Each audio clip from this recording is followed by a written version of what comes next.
If you ever cry before work or sit in your car trying to get yourself together before you walk in, this video is for you. I've been there and it changed me in ways I didn't see happening until I left the job. So today I just want to tell you the truth about how that season made me feel and what finally helped me feel like I could breathe again. But before we get started, hi, I'm Tony. Thank you so much for watching my video. Now let's get into it. So let me tell you what this season was like for me in case it sounds familiar. I remember my heart racing even before my feet hit the floor because I was so anxious. It's not because anything crazy was happening. It was just because I knew in my mind that I had to go to a place I didn't want. It was like this feeling that you already behind before the day even starts. I lived in that. And don't forget, the crying before work became normal. I'd be brushing my teeth and tears would just fall. Not even full sobs, but just silent crying. You try to wipe away before anyone notices because you don't want to look dramatic. You don't want to look like you're not strong enough. But on the inside, you're breaking a little every day. And then you walk into work already exhausted, already on edge, feeling at something that didn't even start yet. And that's the part nobody talks about. How heavy it feels to dread your entire day, not because you're lazy, but because your nervous system is tired of being in a fight or flight mode all the time. For me, it just got to the point where I shut down. Mentally checked out. I wasn't myself. I wasn't fully there. I couldn't think straight. My brain felt foggy, like everything was happening too fast. I started questioning myself. Why am I like this? Why can't I just handle it? What's wrong with me? But nothing was wrong with me. I was overwhelmed. I was tired. I was crying too much alone. Let me tell you something that might lift a little weight off your shoulder. You are not weak. You are not dramatic. And it definitely doesn't mean you're failing. A lot of us grow up thinking we're supposed to push through any and everything, even when our bodies is telling us we can't do it anymore. So when you cry in the morning or break down, you take it as a personal flaw, and it's not. It's your nervous system trying to protect you and your mind saying this is too much. It's not something to be ashamed of. It's a human response to a place that's been draining you for a long time. And the guilt you feel that you should be stronger, that I shouldn't feel this way, I should be able to handle this. You don't deserve that, and you're not weak for feeling overwhelmed. You're not failing because you can't pretend anymore. You're tired, you're overstimulated, and you probably be carrying all of this alone. See, this is what people don't talk about. It's not laziness. This isn't you being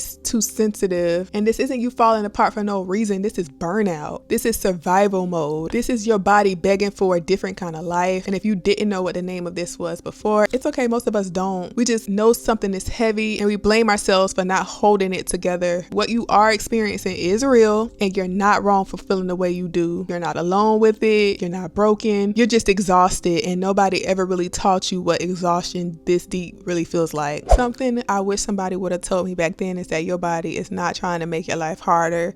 It's trying to protect you. When you're waking up anxious or shutting down at random moments, that's not you being dramatic. That's your nervous system saying, I'm overwhelmed. I can't take one more thing. I know I keep saying this, but a lot of us don't realize how loud our bodies have been talking because we've gotten so good at ignoring the signs. Tight chest, the constant fatigue, the brain fog, the way you go quiet when you're stressed, that's not weakness, that's overload. And if you have ADHD on top of that, the burnout hits different. Because your brain is already running faster, already trying to manage a million things, already overstimulated. So when burnout sets in, it's like everything inside of you just drops. Your motivation drops, your energy drops, and your ability to think clearly tremendously drops. The shutdown you feel is not a choice. It's your body flipping a breaker because it's running too hot for too long. Emotional exhaustion is so real. Your body is tired of pretend, holding everything in, tired of being strong for everyone else. When you freeze, when you feel numb, when you feel stuck or disconnected, your body isn't failing you. It's doing exactly what it's designed to do when it feels unsafe, overwhelmed, or overstimulated. It's saying, I can't survive at this speed anymore. I need you to slow down. And that doesn't make you weak. That makes you human. So quick story time. Let me tell you what that season looked like for me, because sometimes you can think you're the only one going through this. For me, it didn't hit all at once. It started with little things. I wake up already tired, already anxious, already rehearsing the day in my head because I was ready for a fight. Then I started crying in the morning. And it wasn't big dramatic tears. It was those quiet ones that slip out while you brushing your teeth or getting dressed. I wipe my face, tell myself get it together so that I can move on with my day. But I remember this one morning, I was sitting on the edge of my bed and I just froze. My body wasn't moving, but my mind was racing. It was just that moment of I can't do this no more. But I ignored it and I pushed through, of course, because that's what we're taught to do. But every day after that, the feeling got heavier. I drive to work with my chest tight. I'll just sit in the car staring around, not wanting to get out, trying to convince myself to be strong enough to walk in. The whole time I'm telling myself, girl, you overreacting. You just need to work harder. If other people can do it, why can't you? Looking back on this is crazy to me. I was masking every single day and my body was tired of pretending. But seriously, the moment that broke me, I remember sitting at my desk,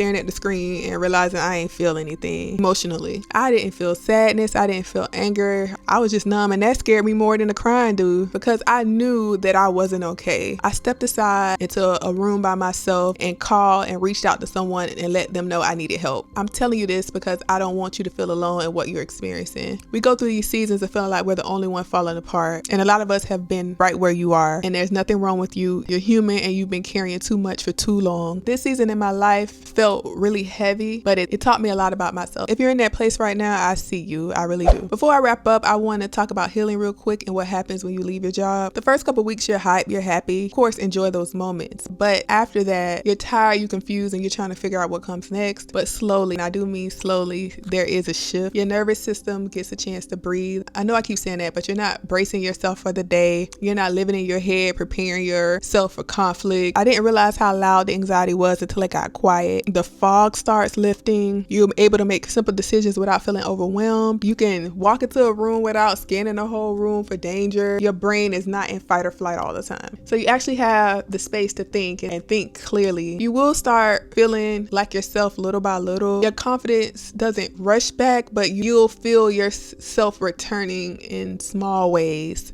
Like the way you get dressed, the way you walk, the way you talk to yourself. You notice that you're not snapping at people as much as you was. You can finally hear yourself again. And you realize the version of you that disappeared wasn't really gone. It's just she was tired. She was carrying too much, trying to survive in an environment that wasn't made for her. Leaving gave her room to come back. And that's the part I want you to hold on to. You don't stay broken. You don't stay overwhelmed. And you don't stay exhausted forever. There's going to be a version of you on the other side of all this that's going to feel lighter, calmer, free, and more like herself than she's felt in years. And she's waiting on you. I'm not here to tell you what to do next. I'm not going to say just leave or this or do that, because only you know what your life looks like. I will say that you deserve a life that doesn't hurt to wake up to. You deserve a life that isn't fighting its nervous system every morning. You deserve a peace that isn't temporary. And whatever step you take, whether that's leaving, setting boundaries, pausing, or just admitting you're not okay, that's okay too. Those steps are enough. You don't have to figure out your whole life today. You don't have to be strong every second. You don't have to perform for everyone. Give yourself compassion, honesty, room to breathe, and